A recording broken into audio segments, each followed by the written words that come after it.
The United States just issued its harshest sanctions warning in 20 years, and India laughed. In December 2024, while American diplomats were literally mid-flight to New Delhi to stop it, Vladimir Putin and Narendra Modi shook hands on a $50 billion energy partnership. Not a single US dollar involved. The entire deal was signed in rubles and rupees, completely bypassing the American banking system. Keep watching because you're about to discover how two nations just cracked the foundation of dollar dominance and why Washington is scrambling to respond. Did you know that India imports 85% of its oil from foreign sources? With 1.4 billion people to feed, clothe, and transport, cheap energy isn't a luxury, it's survival. For decades, India played by American rules. When Washington said stop buying Iranian oil in 2019, India complied. When the US pressured allies to isolate Venezuela, India stepped back. But this time, something changed. The math simply stopped working. American liquefied natural gas costs India roughly 40% more than Russian pipeline fuel. For a developing nation trying to lift 400 million people out of energy poverty, that premium is impossible to justify. When your factories can't compete globally because electricity costs too much, when families ration cooking fuel, when farmers watch crops rot because transportation is too expensive, you start looking for alternatives. India's energy consumption grows at 5% annually, faster than any other major economy. By 2030, the country will need 50% more oil than it uses today.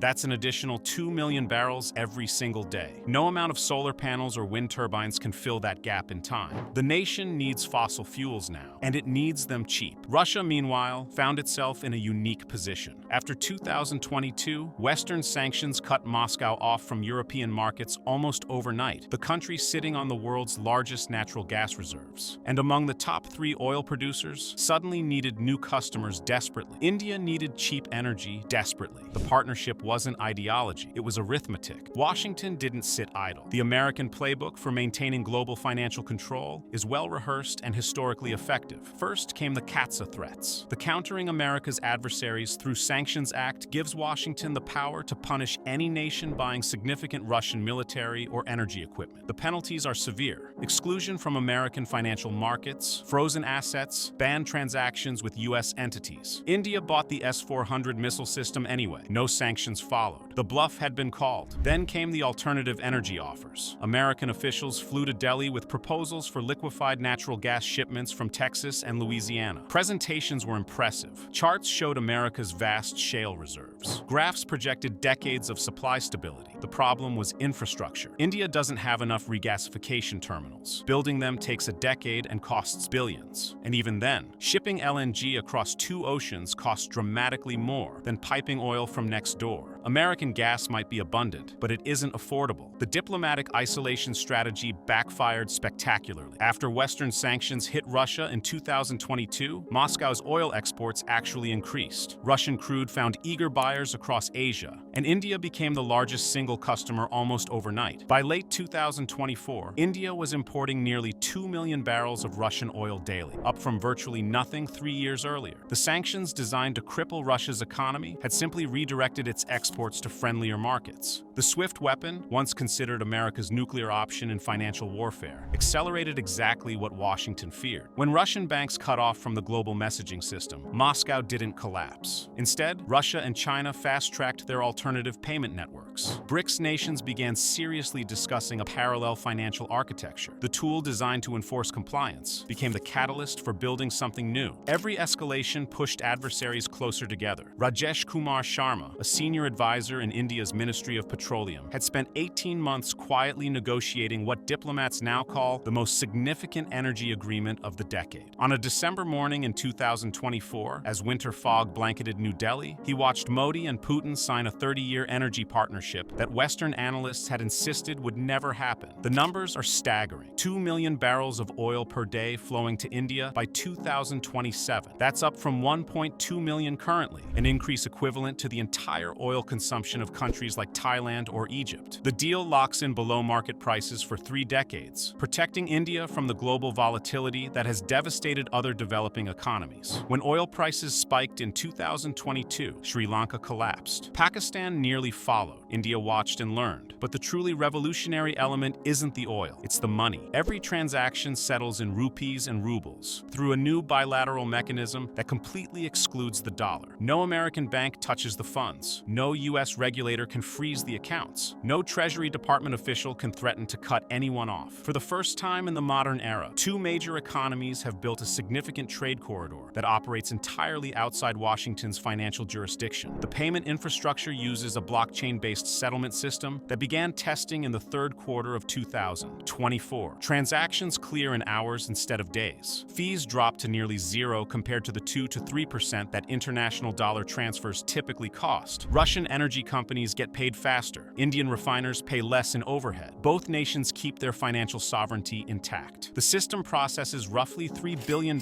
monthly already, with capacity to scale to 10 times that volume. Moving 2 million barrels of oil daily across some of the world's most challenging geography requires infrastructure that didn't exist 5 years ago. The partnership includes plans for 4,500 kilometers of pipeline through Central Asia, connecting Siberian oil fields directly to the Indian Ocean. To put that in perspective, that's longer than the entire Trans-Alaska pipeline system multiplied by 3. The engineering challenges are immense. Temperatures along the route swing from -50°C in Siberian winter to +50 in Central Asian summer. That 100-degree variation requires specialized steel that can expand and contract without cracking. The maritime component alone represents one of history's largest fleet expansions. Russia has ordered 85 new ice-class tankers, specifically designed for Arctic routes that cut shipping time dramatically. These vessels can operate in temperatures of -50°C, pushing through ice that would trap conventional ships. Each tanker carries 2 million barrels. The fleet, when complete, will have capacity to move the entire contracted volume without relying on a single foreign shipping company. On the Indian side, the port city of Mundra is undergoing a transformation visible from space. Satellite imagery shows construction crews working around the clock on expansion projects that will double the port's oil handling capacity by 2027. New jetties extending 2 kilometers into the Arabian Sea can accommodate supertankers that previously had to offload onto smaller vessels. The nearby Jamnagar refinery complex, already the world's largest, is adding processing capability for an additional $12 billion in investment across 3 new mega facilities in Gujarat. The most impressive engineering challenge involves storage. India is building strategic petroleum reserves capable of holding 90 days of national consumption. Underground caverns carved into rock formations along the western coast will store hundreds of millions of barrels, giving India a buffer against supply disruptions that few nations possess. The Visakhapatnam underground storage facility alone holds 33 million barrels in 4 massive caverns. 2 more facilities at Mangalore and Padur add another 20 million barrels of capacity. The energy deal doesn't operate in isolation. It anchors an entire network of infrastructure projects that together represent the largest coordinated construction effort outside China. North-South transport corridor stretches $25 billion across multiple nations. This rail and road network runs through Iran, connecting Russian ports on the Caspian Sea directly to Indian ports on the Arabian Sea. Goods that once took 45 days to ship around Europe and through the Suez Canal now move in 12 days overland. The route bypasses every maritime choke point that American naval power traditionally controls. No more Suez Canal fees costing $2 billion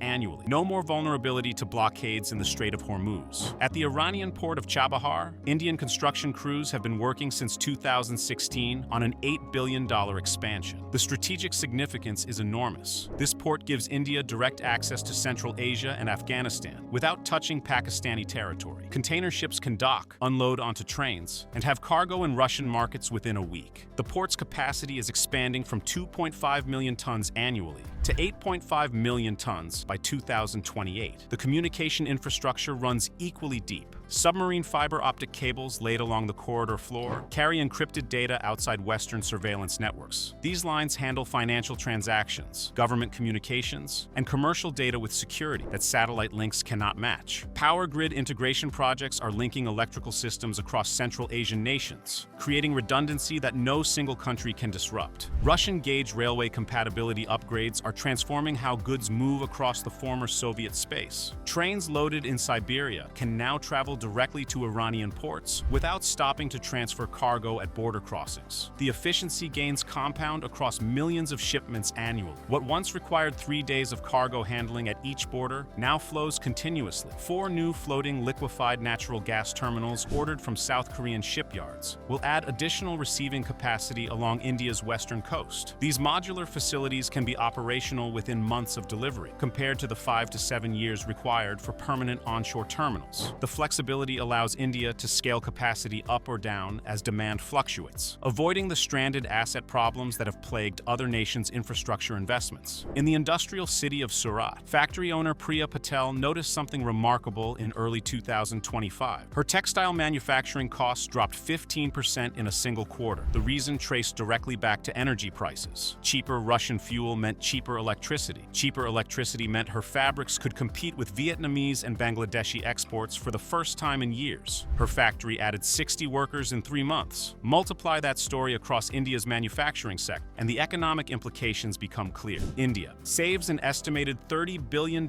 annually on energy imports under this deal. That money stays in the Indian economy instead of flowing to American LNG exporters or Middle Eastern oil states demanding premium prices. $30 billion annually is roughly the entire budget India spends on national highway construction. The job creation numbers are staggering. 800,000 direct construction jobs across both nations over the next decade. 2.5 million indirect positions in refining, transportation, petrochemicals, and supporting industries. For rural Indians migrating to cities seeking opportunity, this infrastructure boom represents the largest employment program since independence. The refineries alone require 40,000 skilled workers each. In villages across Uttar Pradesh and Bihar, the changes arrive more slowly but no less meaningfully. Cheaper diesel means cheaper irrigation pumps. Cheaper propane means families no longer cook over wood fires that fill homes with lung-destroying smoke. Cheaper transportation means farmers can actually get produce to market before it spoils. These aren't abstract economic indicators. They're the difference between poverty and survival. The environmental calculations are more complex but surprisingly favorable. Shorter shipping routes mean lower transportation emissions. Natural gas replacing coal in power generation cuts particulate pollution in cities where air quality regularly reaches hazardous levels. Both nations have pledged $5 billion for carbon capture research as part of the agreement. Critics point out that locking in fossil fuel infrastructure for 30 years delays the green transition. Supporters counter that developing nations need affordable energy now, not climate promises for 2050. In Beijing, officials watched the India-Russia deal with intense interest. China offered financing for additional infrastructure projects, seeing a template for similar arrangements across the developing world. The precedent matters enormously. If this bilateral mechanism works, there's no reason China and Saudi Arabia couldn't do the same, or Brazil and Nigeria, or any two nations tired of paying tribute to maintain dollar access. The model is now proven. Saudi Arabia is watching particularly closely. The kingdom has signaled openness to accepting non-dollar payments for oil, something unthinkable when the petrodollar system was established in 1974. Crown Prince Mohammed bin Salman has met with Chinese and Russian officials specifically to discuss alternative payment mechanisms. The United Arab Emirates positions itself as a financial hub for non-dollar trade, offering banking services that don't route through New York. Washington's response has been measured but unmistakably concerned. Congressional leaders have drafted legislation called the Defending Dollar Dominance Act, which would impose secondary sanctions on any entity facilitating large non-dollar energy transactions. The practical enforcement of such a law remains unclear. Sanctioning India, a nation of 1.4 billion people and a critical partner in containing China, creates problems potentially worse than the ones it solves. You cannot simultaneously court India as a strategic ally and punish India as a sanctions violator. European reactions have been notably frustrated. Officials in Brussels feel abandoned by what they see as Indian pragmatism triumphing over democratic solidarity. Ukraine has expressed deep disappointment at Indian neutrality, watching billions of dollars flow to Moscow while Kyiv fights for survival. Australia and Japan, fellow members of the Quad alliance with India, face pressure from Washington to isolate New Delhi, while recognizing they need Indian cooperation on other strategic priorities. Framework agreements are easy. Construction is hard. The pipeline route through Central Asia remains contested, with no final decision on whether to cross Turkmenistan, skirt Afghanistan, or take an entirely different path through Iran. The Afghan section faces obvious security challenges that no amount of engineering can solve. Taliban governance remains unpredictable. Russian shipyards, already operating at maximum capacity building military vessels, have pushed tanker deliveries back 18 months from original schedules. The North-South Transport Corridor, after 20 years of development, sits at roughly 40% completion. Bureaucratic delays, funding gaps, and political changes in transit countries have slowed slowed progress repeatedly. Iranian sections face secondary sanctions pressure that complicates financing. Seismic zones through the region require specialized construction techniques that add cost and time. Whether this new injection of capital and political will accelerates construction or simply adds to the pile of ambitious announcements remains to be seen. Indian domestic politics add another variable. Opposition parties have labeled the agreement a surrender to Moscow, arguing that tying India's energy future to Russia creates dangerous dependency.